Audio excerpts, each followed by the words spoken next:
You taught me about a concept that I've passed on to so many students that's helped them, the 10 minutes a day challenge. I would love you to touch on like how that came about and how that's helping your students.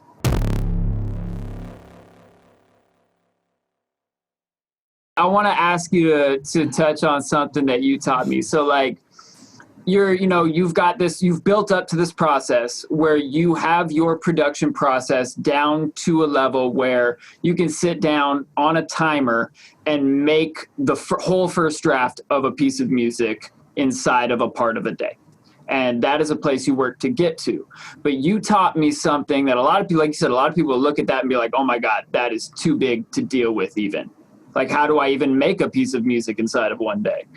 And you taught me about a concept that I've passed on to so many students that's helped them, the 10 minutes a day challenge. I would love you to touch on like how that came about and how that's helping your students. Yeah. So that came about when from one of my failures. So one of my failures was the year that I decided that my goal was that I was going to produce 5 hours a day. That was a ridiculous goal because it's just, you can't, if I have 2 kids, I have a family, I have to make money, I have to pay bills. I got life, like not every day you can dedicate 5 hours to music. So by having that goal, I was setting myself up for failure, and it was a slippery slope. So like the first 3 days was great because I actually managed to do it. But then on the 4th day I failed. But here's the thing, like on the 4th day I put in 3 hours, but felt like a failure because I didn't hit the 5, right? So then I just fell down a slippery slope, and then ended up like weeks went by and I didn't produce anything because it was too daunting of a goal. It was like, well, if I can't do 5 hours, I might as well do nothing. And that's what it became. It was terrible. So I flipped the script and I was like, okay, a minimum viable session, 10 minutes. So it's kind of like tricking your brain into flow, because the hardest part of production is getting started. So when the minimum goal is 10 minutes, you just set the timer out. You hit the timer and you just go. You just get in the door, you start working on something.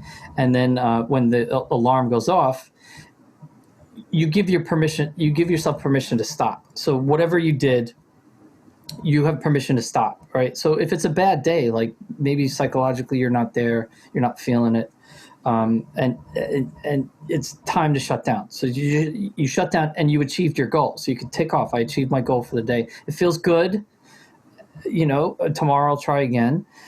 What I found out is that like 90% of the time, that 10 minutes turned into like an hour or 2 hours or 3 hours, because by the 10-minute mark, you're like in flow, and it feels good to be in flow, and you don't want to stop when you're in flow. So it's kind of like a kickstart to flow, because it's not this daunting thing of like, oh, I'm going to produce 5 hours today. It's like, no, I'm going to produce 10 minutes. Like, I brush my teeth in 10 minutes. I can produce for 10 minutes, right? So you jump in, you get going, and before you know it, you're in flow, and that's where you want to be. Like the fire has already started, so you could keep going. Amen, man. Yeah, so powerful. Like it's a mind hack, it's a time hack, and it reminds me of Jerry Seinfeld's story about how he got good at comedy writing. He decided, I'm going to write every day, and I'm going to have a calendar that I write a big red X on every day that I wrote, and then you start a chain, and then you just don't want to break the chain. Yep. It feels good. It feels good to tick off that day. It feels really good. And it's just like it becomes like a virtuous cycle. It like propels you forward to do the next day. And then once you're deep in it, like, so now, like I'm so deep in it, like I can't miss a day. Like it'd be a disaster. Like I can't miss a freaking day. So like you have to, like, you're just like intrinsically motivated based on, your past history. You have to do it. Like it's like it's not an option, Yeah, absolutely, man. And it really instills professionalism in the way that like an amateur does it for the love. They show up when it feels good, and a professional shows up because this is what they do every day. Yeah. Yeah, and so the interesting thing that you develop is the ability to produce in any state of mind, which is helpful because when I was 18 years old, I had to be inspired to create music, right? Or so you thought. or so I thought. I convinced myself that I needed to feel inspired, but the thing is, like, true inspiration doesn't come around that often, right? So then if that's what you're relying on, then good luck. Like, you're on the 50-year plan because you're not going to level up quickly. Basically, inspiration comes through momentum. So like it just get started and show up, and then you'll be inspired through momentum. I was curious, Sean. When you're finalizing projects and you're mixing and mastering the song you're going to release, and you've been going pretty steady with like a track a month about-ish. Yeah. Do you still write a song that day and you do your mix master after, or do you consider your mix master session as that day's session? How do you go about that? Good question. So my day's compartmentalized. So the minimum viable session is the thing that has to get done, right? So no matter what, if it's a challenging day, the only thing that gets done is the minimum viable session. So like that 10 minutes or whatever, the 10 minutes that turns into an hour or whatever, that's the thing that gets done.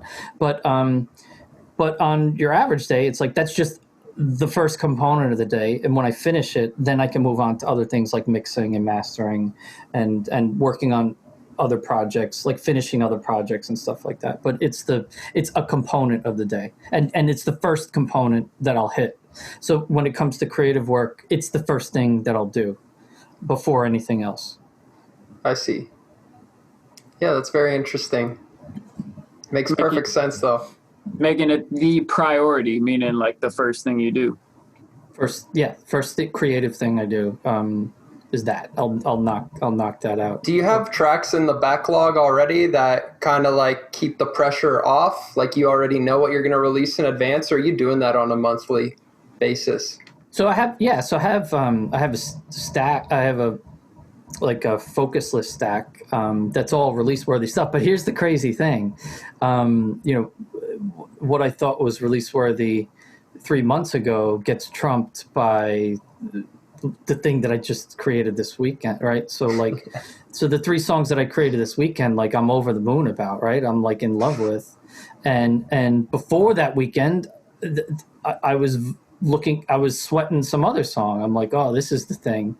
But when you get in there every day and you're knocking stuff out and you hit a diamond, it's like, it's a diamond right now, but 3 days from now I might create a better diamond. so I just stack the diamonds, right? And then I grade them from like best diamond to worst diamond. In reality, they're all pretty damn good, and I'd be happy releasing any of them. But I continue to make something that I'm more proud of, and then it goes to the top of the pot. You know what I mean? Does that make sense? 100%. I like it.